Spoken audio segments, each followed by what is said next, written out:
मीरा भाईंदर महानगर पालिका में अलग अलग प्रकार के आरक्षण हैं। जहाँ पे हम खड़े वो जूने डीपी के हिसाब से गार्डन रिजर्वेशन है। इस गार्डन रिजर्वेशन को पहले ही यहाँ की जरूरत को आधा एरिया जो है एसटीपी प्लांट के अंदर लिया गया।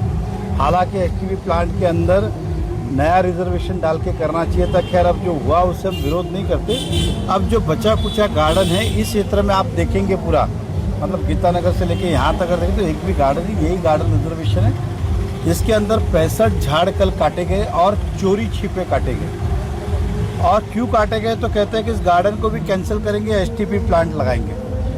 मैं मीरा भाईंदर महानगर पालिका कमिश्नर से पहले भी कहा, आज भी कहता हूँ कि थोड़ा जागिए, रास्ते पे निकलिए। कल हमने जब 65 झाड़ काटे कमिश्नर को पूछा तो कमिश्नर को 4 लाइनें आती है। ऐसा मुझे लगता है वो रोज सुबह 4 लाइन पढ़ते।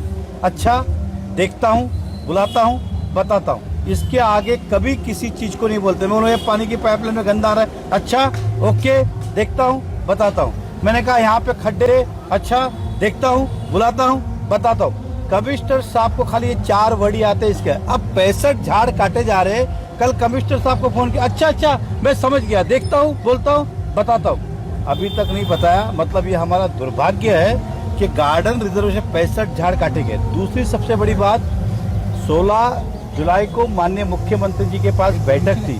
बैठक में उन्होंने क्लियर फटकारा उनको, मुख्यमंत्री जी ने, कि आप इस तरह से रिजर्वेशन बदल नहीं सकते और इस तरह से कर नहीं सकते।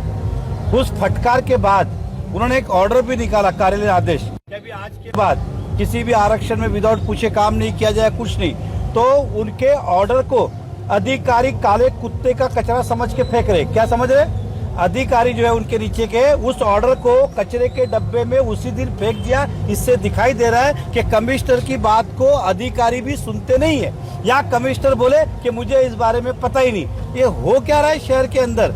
ये दुर्भाग्य है। मैं माननीय मुख्यमंत्री जी से इसकी शिकायत करने वाला हूँ कि इस कमिश्नर को थोड़ा आप ट्रेनिंग में भेजिए ताकि इन्हें पता चले, या कमिश्नर साहब कम से कम एक बार निकले, कौन सा गार्डन है, कौन सा प्लेग्राउंड है, आंसर दे। ये हर बार क्या लगा के रखा है, देखता हूँ, बताता हूँ, पता नहीं, देखता हूँ, पता नहीं। और आपके जब अधिकारी आपके सुनते नहीं है तो फिर आपको निर्णय ले लेना चाहिए, या फिर अधिकारी को आपको घर पे भेज देना चाहिए। ये हमारा दुर्भाग्य है कि कार्यालय ने आदेश निकालने के बाद कचरे के डब्बे में अधिकारी ने फेंका है। ये आज तक एसटीपी प्लांट अभी तक रिजर्वेशन मंजूर हुआ नहीं। हालांकि नए डीपी में हमारी सरकार मतलब महापालिका में हम नहीं थे, इसलिए नया डीपी उन्होंने अपने मनमानी से इसको एसटीपी दिया है। मैं यहाँ के रहवासियों को विश्वास दिलाना चाहता हूँ, पहले तो ये एसटीपी हम मंजूरी नहीं होने देंगे। कभी टेक्निकली अगर हो गया तो विश्वास दिलाते, बॉडी आने के बाद पहला रिजोल्यूशन करेंगे कि फिर से इसको गार्डन करो। इसलिए यहाँ की जनता को आश्वस्त करता हूँ कि जब तक हम भाजपा वाले हैं आपको चिंता करने की आवश्यकता नहीं है। जो झाड़ काटे उसके लिए हम खेद व्यक्त करते, और उन्हें 65 काटे, हम 300 लगाएंगे। नेताजी, क्या जिसने झाड़ काटा है कई वर्षों के पुराने झाड़ थे, आज महानगर पालिका के उन अधिकारियों पे किस तरह की कार्रवाई करने की मांग करेंगे? क्योंकि प्रशासक है ठीक है, लेकिन सत्ताधारी तो आप ही है ना। देखिए ऐसा है, आपको भी समझता है, मैं महाराष्ट्र सरकार को रिप्रेजेंट करता हूँ। मैं महाराष्ट्र सरकार के पास शिकायत कर सकता हूँ और अवश्य करूँगा, लेकिन जो डे टू डे काम है वो बॉडी देखती है।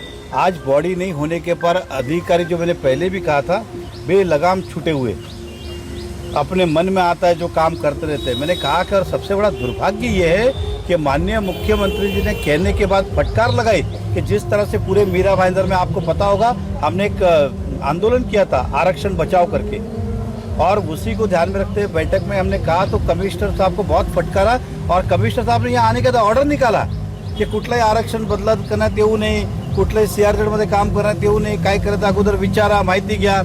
तो उस ऑर्डर को ऐसा लगता है कचरे के डब्बे में हमारे अधिकारियों ने फेंक दिया है, उसको कोई काला कुत्ता पूछता नहीं है उनके ऑर्डर को। ऐसी ही बड़ी खबरों के लिए लाइक करें, सब्सक्राइब करें और बेल आइकन दबाना ना भूलिए। डीपी जैन की रिपोर्ट, नैवेद्य नाव, सच की आवाज आपके साथ।